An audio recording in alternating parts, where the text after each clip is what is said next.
Winds gusting at about 20 knots here on Lake Ontario today. Now, it's a beautiful day, though, regardless. And the city is hoping that it's smooth sailing for Toronto Island as we head into the Victoria Day long weekend and into the summer. Now, you'll notice right here, there's still sandbags along Toronto Island, though it was a much different scene here this time last year. And if you forgot what it was like, here's just a little snapshot. We're on board the Toronto Harbour water taxi today on City News. We've been showing you just how high the water levels have been getting in Lake Ontario. Now take a look right here. This bridge, this is the main bridge at Center Island. Normally, this water taxi, which Ralph is currently driving, he can get it right underneath. As you just saw right there, I can actually touch the top of the bridge. That is how high the water levels have gotten, and it comes with a stern warning today from the Toronto Police Marine Unit for any boaters who are out on the open waters. I'm Adrian Ghobrial live on Ward's Island. Anyone want to join me for dinner? The soup, it's a little bit watery, but one thing we do have is plenty of wine. As you can see here, the island completely saturated.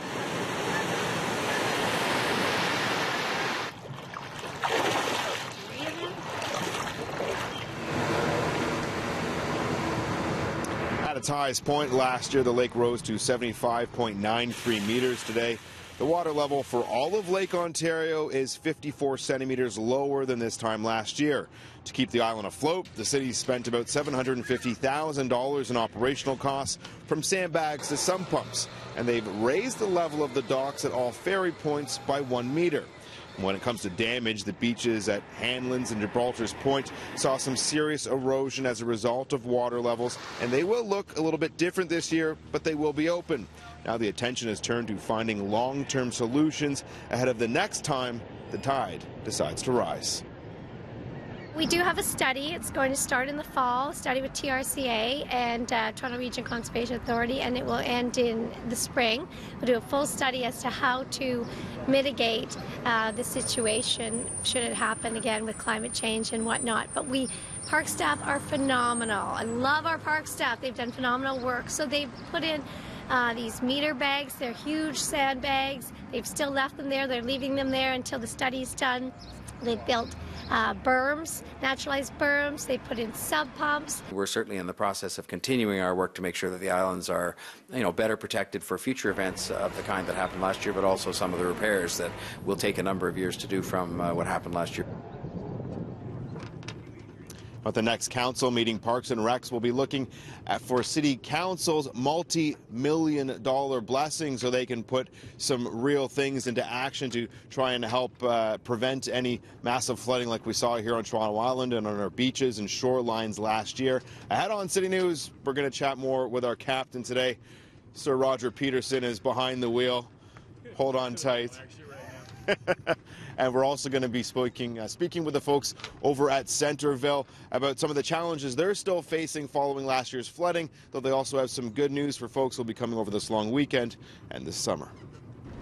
I'm Adrian Ghobrial. Today we've been sailing the shores of Lake Ontario. We've been looking at the water levels. We're just spinning the boat around here because we're getting blown around just a little bit. One look pretty in the sun. And we want the sun on our face. Roger really wants it, actually. Now, Roger, we've been looking at the water levels following last year's flooding. We're about half a meter lower than this time last year. Yeah. What have you seen? It's day and night from last year. I mean, at this time last year, virtually all of the island was underwater. I think what's amazing to watch right now is the recovery that you've seen on the island just from the natural ecosystem that's over there. There were sections that were underwater for months on end. They've all started to bounce back. Trees have recovered. Lawns, a lot of the lawns that were underwater have started to bounce back. Everything is looking good over there, but I mean, still some work to be done. Some of the buildings saw some damage just from having that water sitting on them for months on end. But for the most part, it looks like it's made a good recovery, which is nice to see because it's a beautiful spot over there. One of the things not bouncing back is my hair right now. Yeah, I'm trying not to comment on that, actually. It's pretty spectacular, I won't lie. Now, earlier I was over chatting with Bill Beasley, one of the owners at Centerville. Now, they got hit pretty hard last year.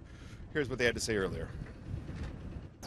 The sign here says, "Danger, do not walk over the bridge," but this time last year, that bridge, you couldn't even see it. No, the water got up to about here on the sign last year around this time, so it was that high. You look at it today, obviously a lot better, but there's some consequences that you're still dealing with right now. Yes, that's right. The train tracks around the back of the farm are compromised, so we've still got a lot of groundwork to do to get that repaired. And this bridge needs a little bit of work done to it before we can get it open. The sign there behind you says closed due to flooding. How high did the water get up here?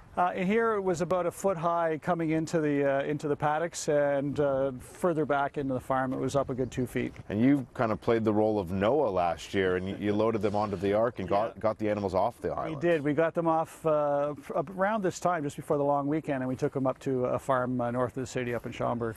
We're here along the train tracks. I remember coming on a water taxi last year, and this was completely washed out. Yeah. The tracks, this is where they've taken a bit of a hit. Yeah, the gravel and the main sort of understructure of the train tracks is washed away, and the train tracks are a little sloped, and all needs to be dug up and rebermed again. Some good news, though.